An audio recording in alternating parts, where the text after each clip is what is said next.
A ver quién quiere entrar.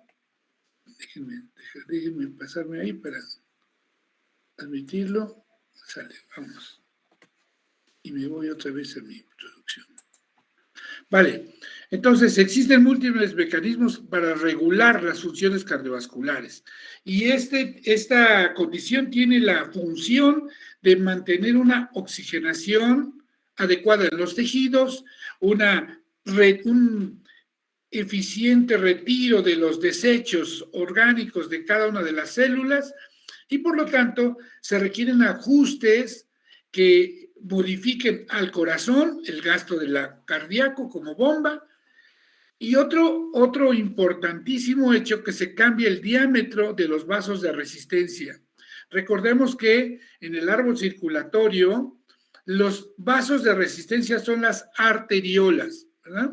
De tal manera que cuando cambia el calibre de las arteriolas, se modifica la cantidad que se acumula en las venas, los vasos de capacitancia. Recordemos que las arterias son vasos de resistencia y las venas son vasos de capacitancia. El calibre de las arteriolas, el diámetro de las mismas, se ajusta por un mecanismo de autorregulación. Vamos a ver este primer tema, autorregulación del flujo sanguíneo. Es la capacidad que tiene el árbol vascular de regular el flujo a través de los tejidos por características o propiedades inherentes de la musculatura lisa de los vasos sanguíneos. Pero también se modifica el calibre de los vasos por la acumulación o el acúmulo de sustancias en el entorno que se llaman metabolitos vasodilatadores, o también por sustancias que secretan por el tejido endotelial, sustancias vasoactivas circulantes, como son la adrenalina, la noradrenalina, y por la inervación. Entonces, en resumen, ¿cómo se regula la cantidad de sangre que llega al lecho tisular, a donde están las señoritas? Se regula por una característica propia de los vasos sanguíneos que se llama autorregulación, por sustancias vasoactivas circulantes en el entorno, por inervación de los vasos de resistencia del corazón y por sustancias vasoactivas que circulan por todo el cuerpo. Vale, vamos adelante. Hasta aquí llegamos el día de hoy. Ayer, miren, en el cuadro que está aquí a la izquierda, chicos, por favor, atentos, hay una serie de condiciones que modifican el calibre de los vasos. Ayer lo mencioné, cuando yo digo vasoconstricción me refiero a la constricción de una arteriola. Y cuando digo vasodilatación me refiero a la dilatación de una arteriola. ¿Ok? Pero si yo quiero hablar de que las venas pueden también cambiar su diámetro, tendría que decir venoconstricción o venodilatación. Queda pues claro que al hablar de vasoconstricción me refiero a una arteria y al hablar de venoconstricción me refiero a una vena. Vean, de manera general, aquí antes de entrar al tema en sí, de manera general yo tengo lo siguiente. Hay mecanismos o sustancias que producen constricción de los vasos de resistencia y son todas las que están aquí y que las vamos a ver en detalle. Y hay condiciones de vasodilatación que también están en este esquema. Por favor, ya subí la presentación aquí a la plataforma. Por favor, revísenla, porque esto les va a permitir a ustedes diagnosticar fácilmente en qué condiciones está el sistema cardiovascular de una persona. De tal manera que aquí las dejo, voy a regresar a ellas más tarde, no me voy a meter más en eso, por el momento.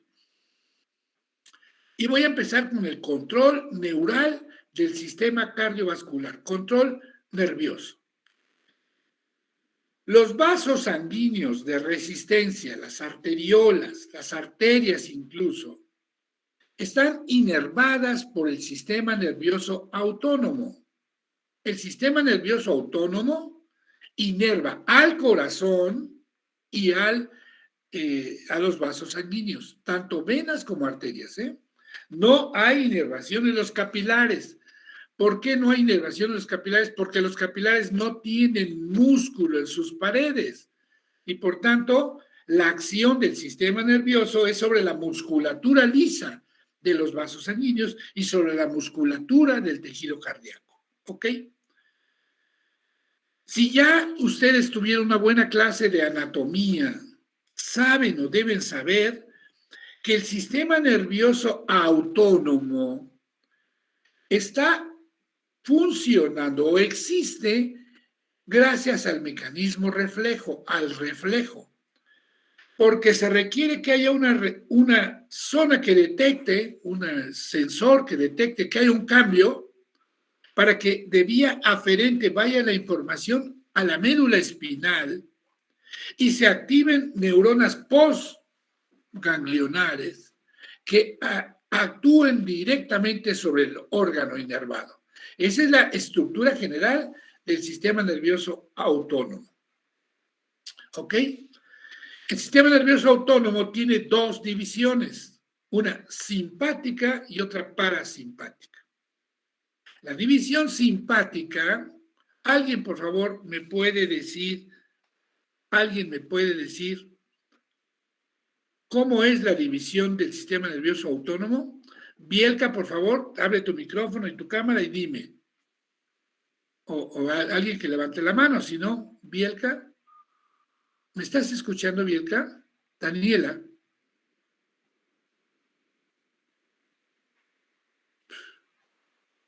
Jair, por favor, ¿puedes decirme cuáles son las divisiones? Es el sistema simpático y parasimpático. Correcto, sistema simpático y sistema parasimpático. La división simpática y la división parasimpática del sistema nervioso autónomo. Muy bien, Jair. Ok, en función de eso, nosotros debemos saber que la división simpática, ¿alguien me puede describir, Fabricio, Eric, ¿me puedes describir la división simpática? ¿Qué características tiene? Voy a hablar mucho de ella ahorita. Eric.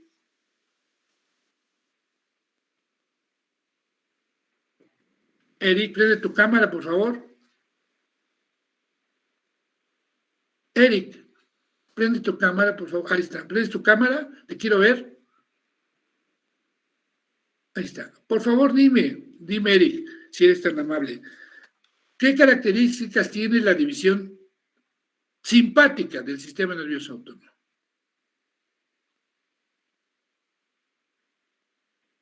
Abre tu micrófono. Que puede llegar a acelerar los signos vitales, como la frecuencia cardíaca y la frecuencia respiratoria. Ok, pero ¿dónde nace? ¿Dónde están esos nervios simpáticos? ¿No te acuerdas? A ver, María Luisa Torres.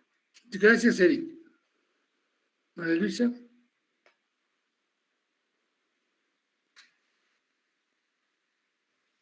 Hombre.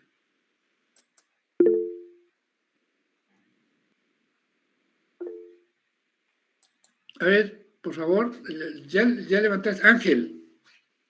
Es en la médula espinal de T1 a L2. De T1 a L2. ¿Sí? ¿Está bien? Es la división simpática, ¿cierto? ¿Y la parasimpática, quién me lo puede decir?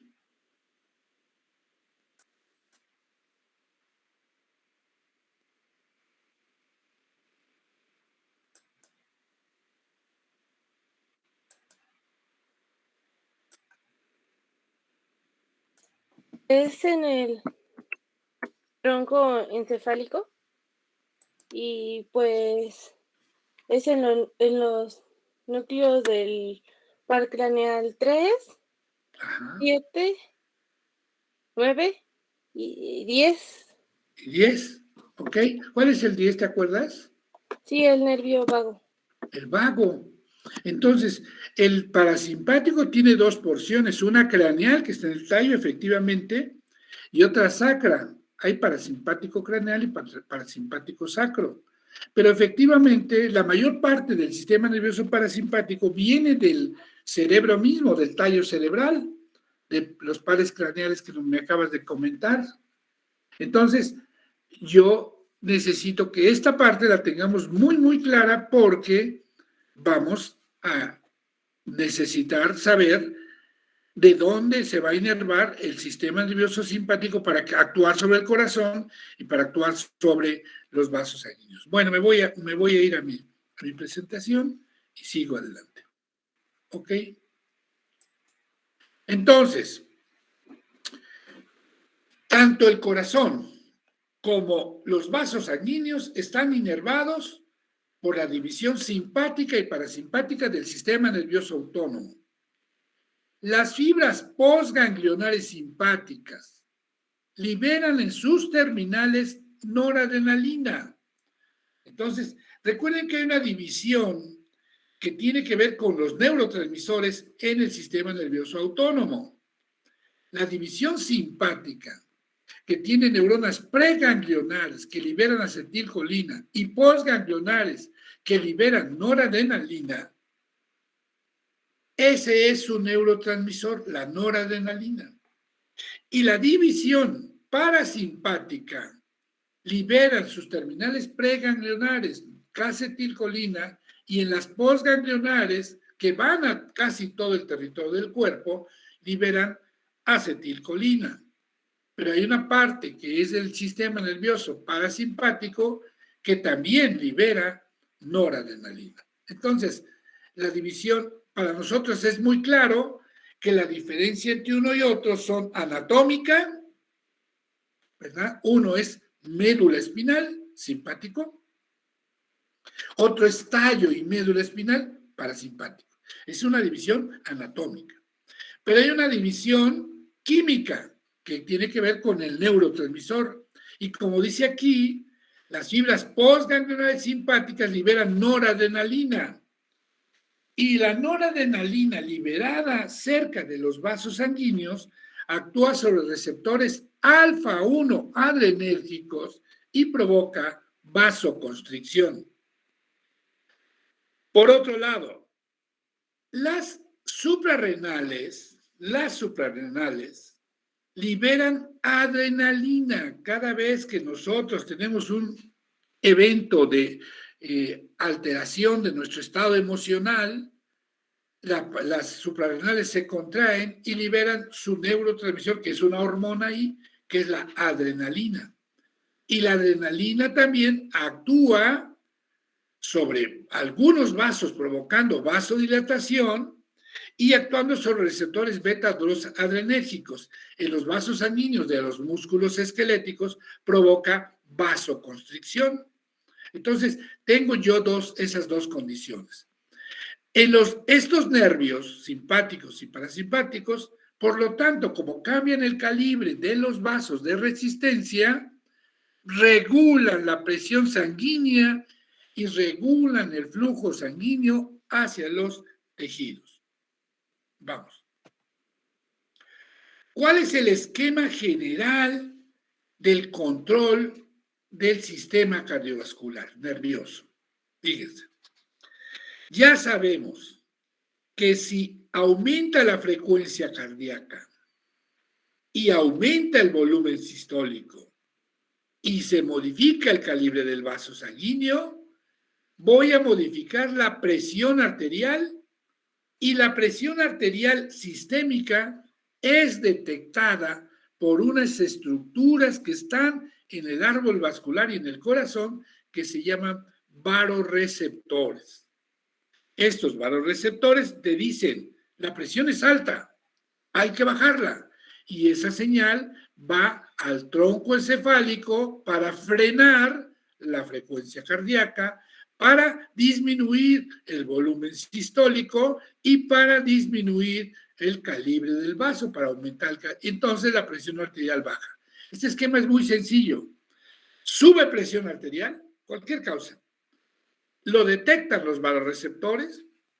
Estos van la señal de la periferia al tallo encefálico Y en el tallo encefálico, por vía del vago, baja la frecuencia cardíaca, por inhibición del simpático, disminuye el volumen sistólico, y por activación de disminución del simpático, se aumenta el calibre del vaso, se relajan los vasos de resistencia y baja la presión arterial. Entonces, el corazón es el órgano efector que recibe siempre influencias opuestas de la división simpática y parasimpática. A ver, el corazón es autónomo, el corazón tiene automatismo, puede latir solo de fuera del cuerpo, pero no puede estar latiendo siempre a la misma frecuencia porque el cuerpo necesita de repente que aumente su frecuencia o que baje.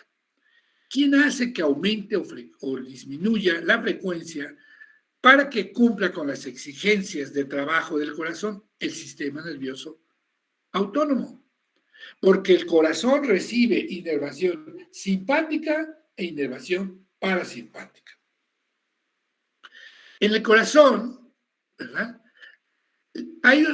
Cada vez que se libera noradrenalina por la acción del simpático, en el corazón se activan receptores beta-1 adrenérgicos que están ubicados principalmente en el nodo senoauricular, nodo aurículo-ventricular, tejido de Purkinje y en todo el miocardio. Por lo tanto, cada vez que yo haga actuar la división simpática, voy a tener efectos sobre el corazón de tipo cronotrópico. Recuerden que cronotropismo es aumento de la frecuencia cardíaca. Dromotrópico quiere decir que conduce más rápido, e inotrópico se contrae más fuerte.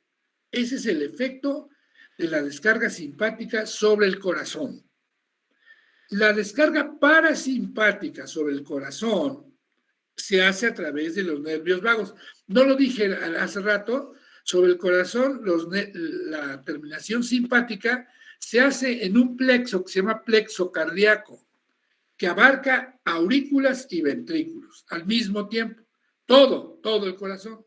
En cambio, la descarga parasimpática se hace a través de los nervios vagos, el décimo par, que actúan sobre receptores muscarínicos, pero están principalmente en el nodo senoauricular, nodo aurículo ventricular y el miocardio de las aurículas. Fíjense, el parasimpático no llega a los ventrículos y el simpático es en todo el corazón. El efecto que tiene la descarga parasimpática sobre el corazón es sobre receptores muscarínicos y será cronotrópico negativo, dromotrópico negativo e inotrópico negativo en el tejido auricular. Entonces, ¿qué quiere decir? Disminuye la frecuencia, disminuye la velocidad de conducción y además disminuye la fuerza de contracción de las aurículas.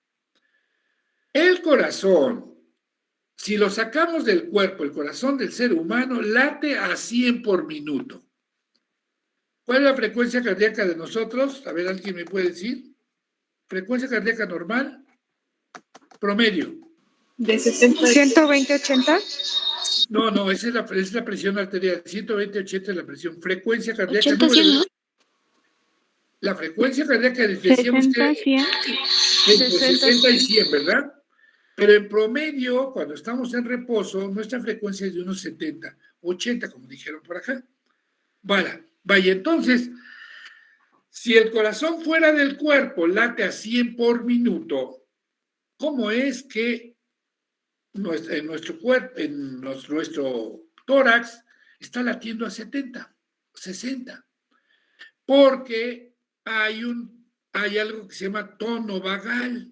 El vago está descargando continuamente sobre el corazón acetilcolina que baja su frecuencia inherente. Requiero yo que deje de liberarse acetilcolina por el vago para, a ver, déjenme ver qué dice aquí. Ok. Entonces requiero que deje de liberarse acetilcolina para que el corazón suba inmediatamente su frecuencia. Vamos adelante. Miren, este esquema que está a la izquierda es la clave de todo el funcionamiento del sistema nervioso. Voy a explicarlo. Se llama reflejo del seno carotidio. A ver, por favor, lo que les voy a explicar les va a servir para muchas clases, otras clases no de mi materia, sino en general de patología y demás. Miren, este es un corte de el bulbo raquídeo tallo cerebral, ¿verdad? Esta es la porción ventral y dorsal. Cuando ustedes lean en un libro médula, con doble L, ¿verdad?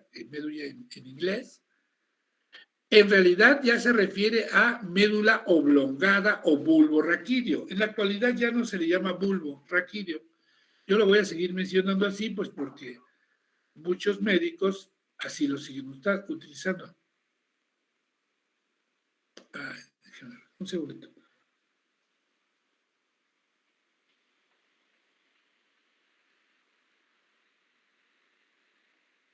Bien, pues médula oblonga o bulbo raquídeo. Miren, aquí atrás está esto que está como un triangulito, es el cuarto ventrículo, que está en la parte posterior del bulbo raquídeo. Entonces, yo tengo que si hago un corte en el bulbo raquídeo, voy a encontrar varias estructuras. Voy a encontrar cerca del óvex o cerradura una estructura, una parte de sustancia gris que se llama tracto del fascículo solitario o núcleo del fascículo solitario. A ambos lados, ¿correcto? También voy a encontrar adelante, cerca del óvex, esto que está en moradito, que es el núcleo motor dorsal del vago. Núcleo motor dorsal del vago, ¿ok? En la porción más anterior o ventral encuentro un área que se llama área vasomotora. Estas son las pirámides vulvares, las dos pirámides vulvares. Cuando vemos de frente al bulbo raquídeo, aquí está una pirámide y aquí está otra. Ahí adentro está el área vasomotora. El área vasomotora del bulbo raquídeo, ¿verdad?, tiene varios subcomponentes. Está arribita de ella, esta que está en verde, el núcleo ambiguo. El núcleo ambiguo. ¿Ok? Bueno, ya está. Con esta estructura voy a explicar cómo se controla el corazón. Y obviamente al controlarse el corazón, se va a controlar la frecuencia cardíaca y se va a controlar la presión arterial. Y voy a explicar posteriormente cómo se controlan los vasos sanguíneos por el momento del corazón. Fíjense. Aquí voy a adelantarme a esta figura, a esta que está aquí.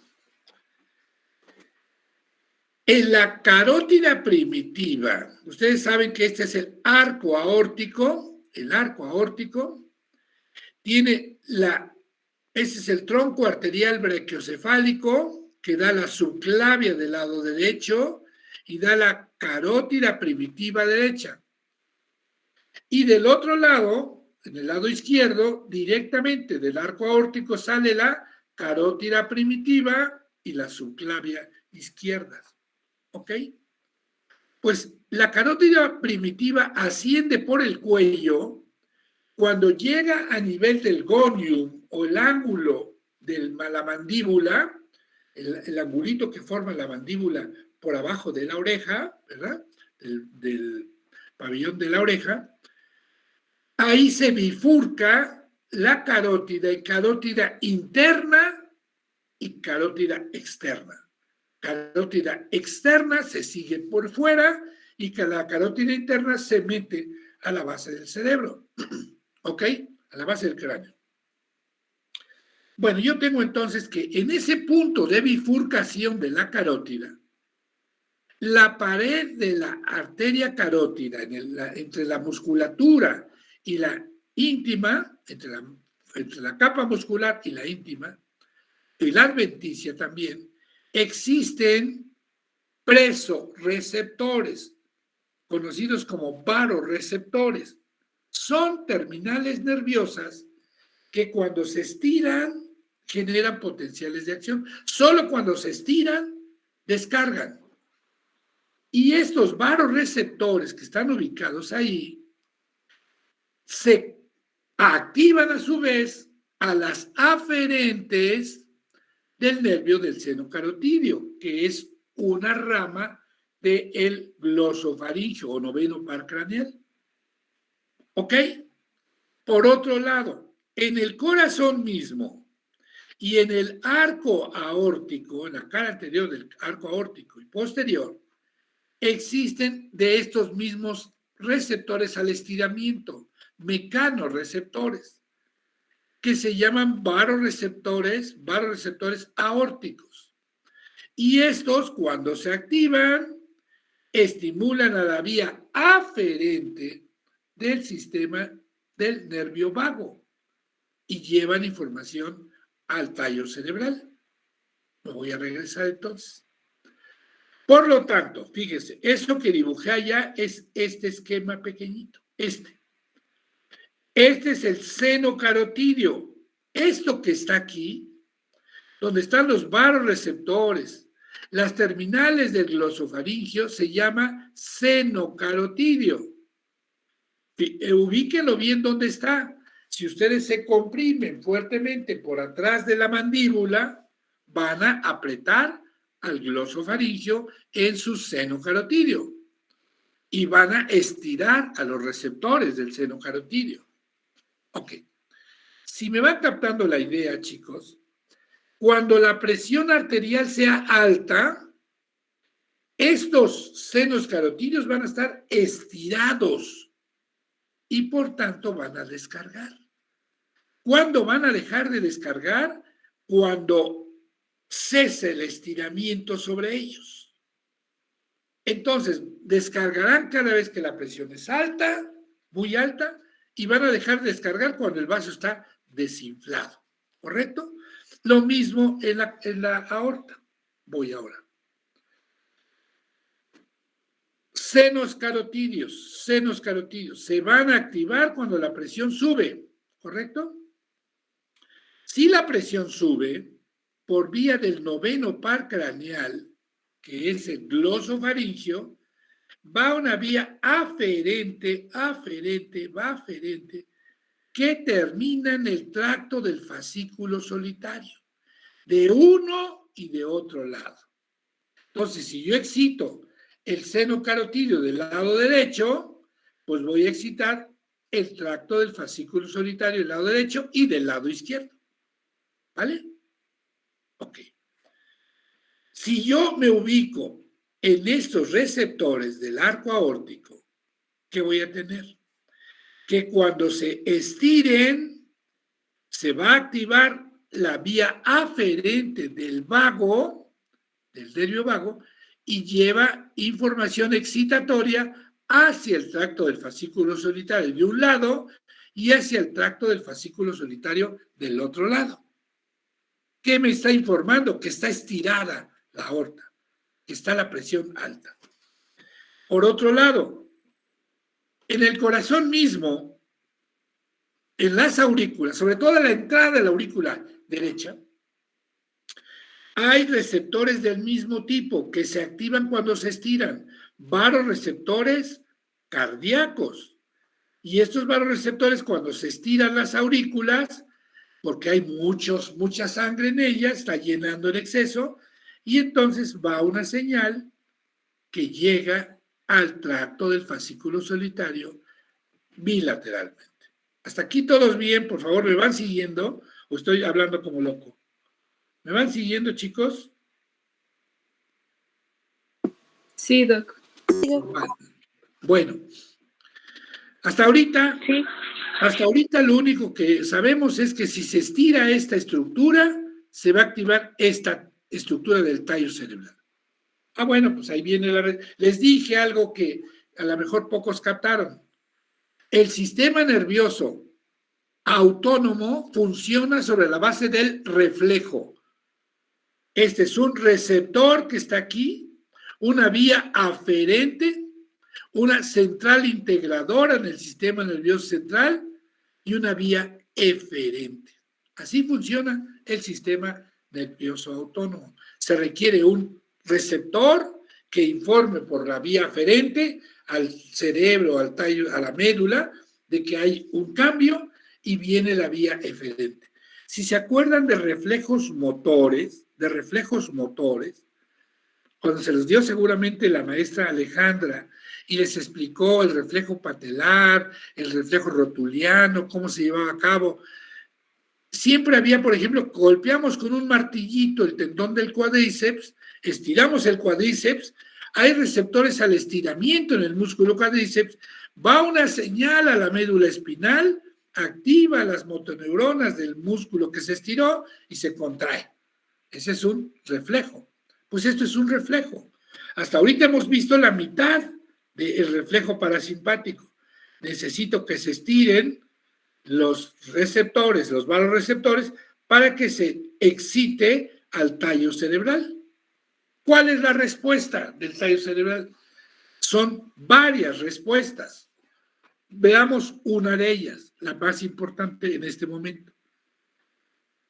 Cuando llega la información, excita al núcleo motor dorsal del vago, viene una interneurona, que termina sobre el núcleo motor dorsal del vago, que es el origen real del nervio vago, de la porción eferente del nervio vago, pero también excita al núcleo ambiguo, que es otro de los núcleos de origen del nervio vago.